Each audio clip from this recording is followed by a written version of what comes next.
এইভাবে আমি রান্না করলাম। এই যে গরুর কাঁচা দুধ, এটা আমি অ্যাড করে দিব সঙ্গে।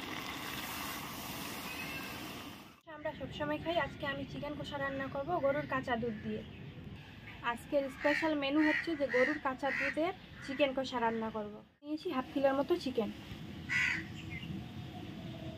নিয়ে নিয়েছি আমি 1 কাপের মতো কাঁচা দুধ, এখানে নিয়ে নিয়েছি আমি 1 কাপ কাঁচা দুধ গরুর। চিকেন কষার জন্য যেগুলো লাগবে আমরা দেখে নিই।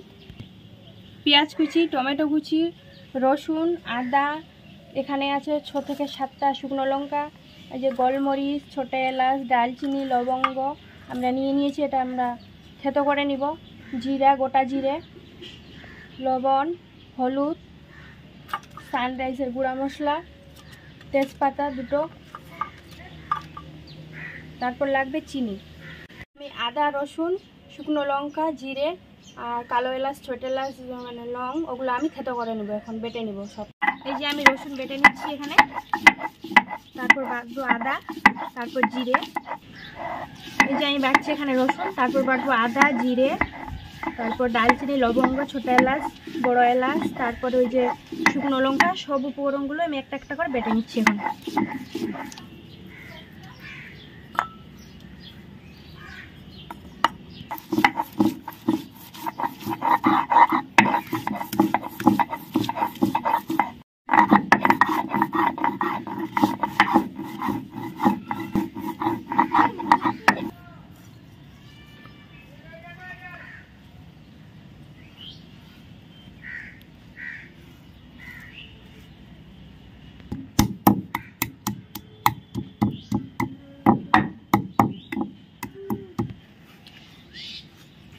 এই যে এটা হচ্ছে কেউ ভেজেও আবার মানে গুঁড়ো করে দেয় বেটে নিয়ে, আর এটা আমি কাঁচাই দিলাম, হালকা থেতো করলাম, বেশি মানে থেতো করলাম না, আর মিহি করেও বাড়লাম না।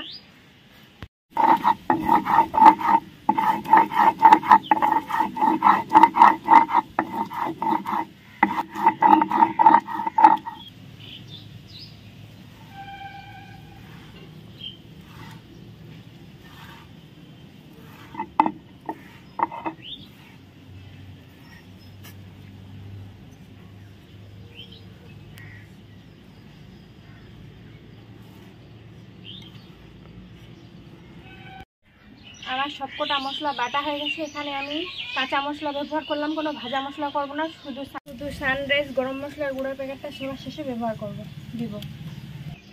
মাংসটা আমি ধুয়ে তুলে নিচ্ছি। মাংসটাতে আমি পাতিলেবুর রস দিয়ে মাখিয়ে রেখে দিয়েছিলাম আগে থেকে, এবার আমি মাংসটা ধুয়ে তুলে নেব।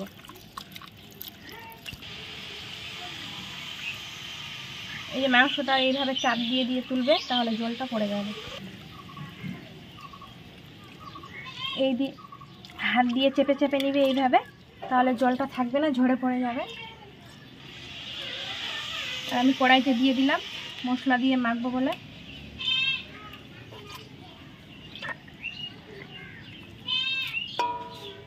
এই যে মাংস ধোয়া রেডি আমার, এবার আমি মশলাগুলো একটা একটা করে দিয়ে দিব। দিয়ে দিলাম আদা বাটা, রসুন বাটা, জিরে বাটা, থেতো করা মশলাগুলো দিয়ে দিলাম, লঙ্কা বাটা,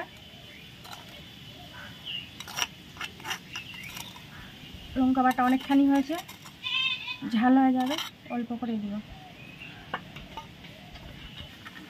দিয়ে দিলাম হলুদ,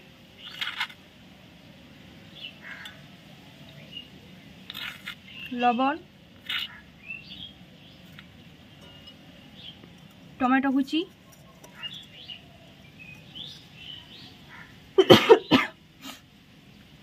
পেঁয়াজ কুচি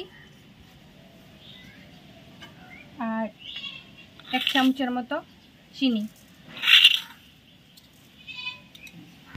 এবার দিয়ে দিলাম সরষের তেল।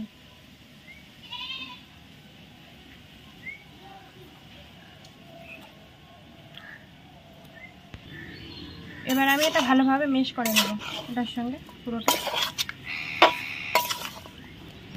এই যে ভালোভাবে হাত দিয়ে আপনারা চাইলে মিক্স করে নিতে পারেন, আমি ছল্লি দিয়েই করছি।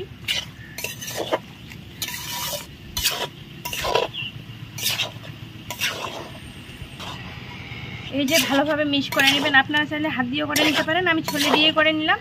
ভালোভাবে মিক্স করে টরে আমার মিক্স করা হয়ে গেছে। এবার আমি এটা ঢাকা দিয়ে রেখে দিব, চাপা দিয়ে। ততক্ষণে উনুনটা আমি জ্বালিয়ে নিব।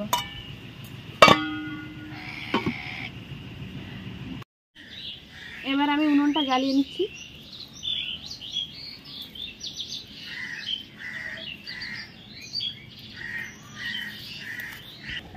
যে উনুনটা ধরে গেছে, খুব হাওয়া দিচ্ছে তো উনুনটা ধরতে একটু সময় লেগে গেল। এবার আমি কড়াইটা চাপিয়ে দিলাম। আমি ঢাকা তুলে দেখি যে মাংসের মধ্যে অনেকগুলো জল বার হয়ে গেছে। বুঝতেই পারবেন জলটা ছাড়ে দিলে রান্না করতে করতে।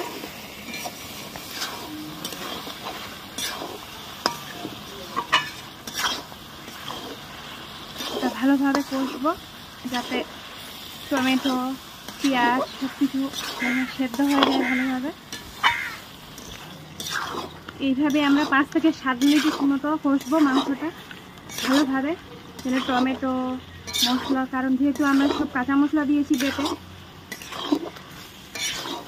দারচিনি লবঙ্গ কালো এলাচ মানে সাদা এলাচ সব কিছু, এইভাবে জন্য ভালোভাবে কষতে হবে মাংসটা, সব একসঙ্গে মিশে যায়। আর যেটা সব থেকে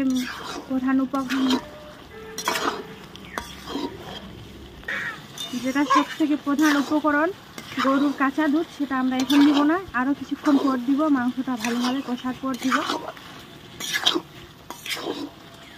পেঁয়াজ কুচি টমেটো বেশি করে একটু দেওয়া গেছে, কারণ গ্রেভিটা একটু মোটা মোটা হবে তাই। 5 থেকে 7 মিনিটের মতো কষা হয়ে গেছে আমার। আমি আবারও 5 থেকে 7 মিনিটের জন্য কষবো। আর জল দিব না, আমি এটা বিনা জলেই রান্না করছি। পরে জল দিব আমি একটুখানি অল্প করে।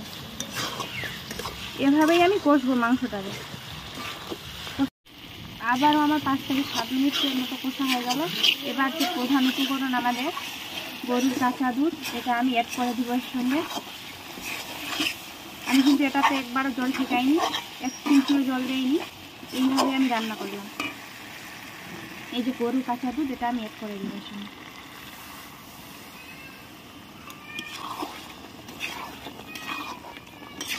চিকেন রান্না আমরা দুধ দিয়ে খাই, আবার টক দই দিয়ে করি, টক দই দিয়েও খাই। এটা একদম আলাদা।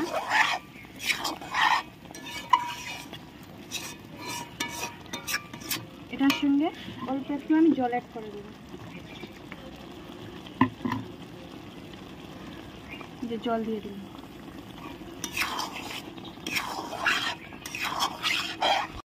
এই যে আমার চিকেন কষা একদম রেডি। এটাকে আমি এবার লাফিয়ে নেব। দেখুন কি সুন্দর কালার চলে আসছে আর কি সুন্দর গ্রেভি। এই যে এটাকে আমি এবার লাফিয়ে নেব।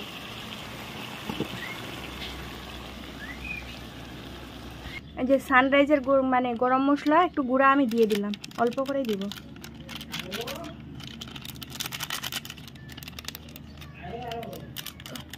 পড়ছেই না।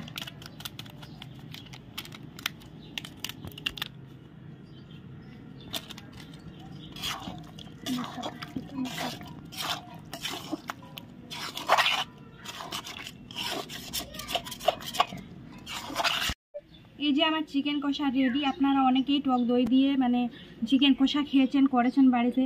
এবার কাঁচা গরুর দুধ দিয়েও করে দেখতে পারেন যে কিভাবে খেতে টেস্টি হয়, যে কি সুন্দর কালার আসছে, কি সুন্দর খেতেও খুব ভালো সুস্বাদু চিকেন খাওয়া মানে চিকেন রেসিপি।